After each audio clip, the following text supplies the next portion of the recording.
সততা অর্জন করতে হবে।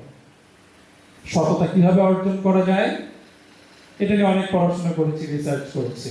যখন কিছু জায়গায় লেকচার দিতে যাই, আমি গবেষণা করি। এর অন্যতম সৎ হওয়ার পিছনে যে জিনিসটা কাজ করে সেটা হচ্ছে ধর্মীয় মূল্যবোধ, ধর্মীয় নৈতিকতা। সেটা আপনাকে সবসময় সৎ করবে। পারিবারিক শিক্ষা, সাংস্কৃতিক শিক্ষা, এই জিনিসগুলো আপনাকে সৎ রাখবে। অন্য কোনো চেতনা দিয়ে আপনি নিজেকে সৎ বানাইতে পারবেন না।